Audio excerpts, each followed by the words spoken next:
everyone, it's Sharonda from Pay or Wait, and today I'm going to be reviewing Manifest, which is one of the new fall TV premieres that premiered on NBC last week. I know I'm a week late, but it's okay, y'all. So, I was not interested in watching this TV show. I thought, I was like, okay, this is like clearly another Lost, so y'all not gonna do it to me. I wasted all my time and energy watching Lost for y'all to just end it crazy. So I was just like, no more airplane shows. I think like my eyelash is like secretly attacking me right now. So basically, so this centers around flight 828, and so you're introduced to all these different people who are, of course, going to have some type of storyline and their characters are going to be fleshed out. But it mainly centers around this family, I guess you can say the Stones. So this is brother and sister, Ben and Michaela Stone, and Josh Dallas, who you may know from Once Upon a Time. He actually plays Ben. And so basically you see that Michaela, his sister, she's kind of having this talk with her family.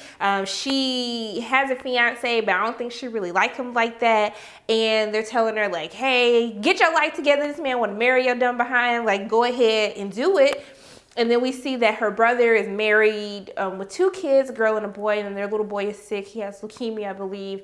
And, you know, they went to try to see if there is another treatment option because their son doesn't have that long to live. And so, and we see that the wife and the daughter decide to go on a different plane, and the brother waits with his young son and with their sister. So his parents and his wife and kid, they go on another plane, okay? And so they make it back safely. So these people are on a plane, and then all of a sudden there's this crazy turbulence, everything going crazy, stuff falling out. I was just like, oh my gosh, they gonna die. But we know they ain't gonna die, y'all. So the turbulence goes away and everything is fine. They're like, okay, guys, we're gonna go ahead and land. And so he calling in like, hey, requesting to land. And they're like, what plane are you? And he's like, y'all, what you talking about? Like, here's the flight information. Can you clear a route for us to go ahead and land the plane? And so once they land the plane, they're wondering like, what is going on? And then these fools tell them like, hey, do you realize that y'all was on a flight in 2013? It's 2018 right now. It has been 5 years since you guys have since y'all took off. And everybody like, what are you talking about? Like, we were literally just on the plane for like just a few minutes. Like, I don't understand what's going on. And so from then on, the TV show kind of shows like how all of these different people, how their lives are kind of intertwined, and also how they deal with the fact that, okay, we've been missing for 5 years. We didn't even know. It feels like we literally just got on this plane, and how this impacts their friends, families, loved ones, how this impacts everyone's lives. Okay, now this is where it gets interesting. This is where like I was all about this TV show because I just like messiness, okay? I love messiness. So for Michaela had the juiciest tea going on. So Michaela was engaged when she was on the flight, and when she got off the flight, she found out that her man is basically married to her best friend. And I was like, my friend was sitting here having a conversation with me like, so what's wrong? Like, if they thought she was dead, I was just like, I don't even talk to people that like just talk to my friend on the phone, like didn't kiss, didn't do nothing, didn't mess around. And you're gonna go marry her best friend? You nasty, you trifling, and her best friend is trifling as well. Like, how you gonna do that? You all in love? That means that you wanted my man before. And then when she told him like, well, she always said that, you know, you were a good guy. I was like, can't trust her. You shouldn't. She was too close for no reason.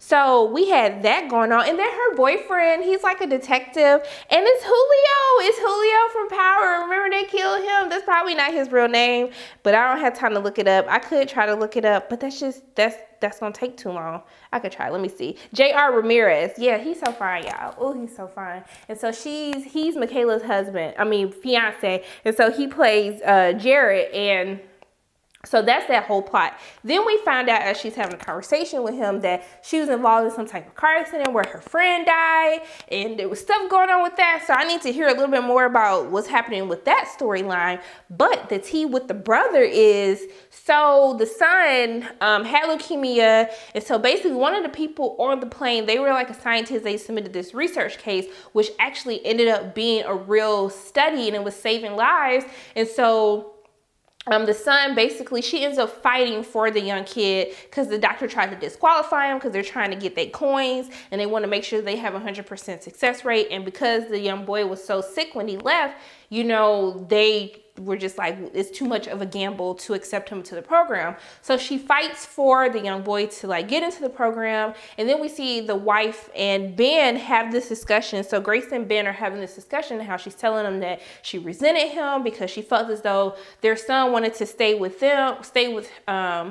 his dad because he was always fighting for his attention. And so if he could have these few more moments of attention with him, like that's why he stayed. And she felt like, because of you, I didn't have my son and blah, blah, blah. And so I was like, okay, well, I guess that makes sense. He probably wasn't a great dad. You can kind of see like the daughter, when he went to her like practice, like she was kind of like, I'm not really messing with you either. But the tea with them was, we see that they're having like this family dinner, and then she gets this text message like, hey, I want to see you.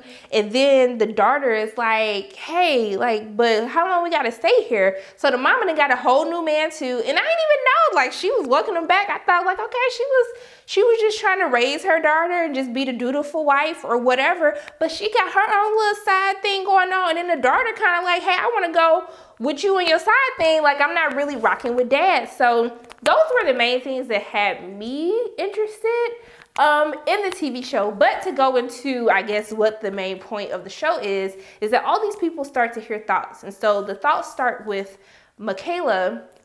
So basically she's like on a bus and she can hear like someone in her mind saying, slow down, slow down, slow down. And then she tells the bus driver like, please slow down. And then we see the bus driver almost hits a kid. And he's like, hey, how did you know that I needed to slow down? And so then she's running, and then she hears this voice telling her, set them free, set them free. And she sees these dogs. And I'm like, well, what's going on with the dogs? But then we see that Jared, her ex-fiance, ex-bae, now best friend's bae, he is working on this case. These two girls were abducted, and basically where they let the dogs out at, that, I'm sorry, y'all, I had to take a moment because who let the dogs out? That totally came in my head. I'm sorry. Back on task, okay? So she lets them out, and then Jared gets involved because he's like, hey, what are you guys doing? Because you see her brother comes up, and before she was trying to tell her brother like, hey, I've been hearing these voices, and he was like, well, I don't know, like, you don't need to tell people, they're gonna think you crazy. And then he pulls up to the same spot where they were telling her to let the dogs out, and she's like, why did you lie to me? And so ends up being that the place where they let the dogs out is actually the guy who owns the dogs. He abducted the two girls, and she ended up finding the girls. And so I don't know, we see everybody kind of, the voices lead them back to the plane, because the whole time they're trying to investigate the plane, like how in the hell did these people disappear for 5 years? And they feel like it's yesterday. What is going on? They can't prove it. The plane blows up because whoever is behind this, the little voices that they're hearing, like they don't want anyone to find out. So the plane blows up, but we see that everybody's congregated who was on the flight, and we were told that all of their lives kind of intertwine with one another. And I guess basically from then on, we're gonna like basically be introduced to everyone who was on the flight, their backstories, what they're going through now, and how they tie into the bigger picture. So this is probably my favorite new TV show that I watched like during fall TV. I was like, dang, I feel like I'm not gonna have anything to review, but I'm gonna stick this out.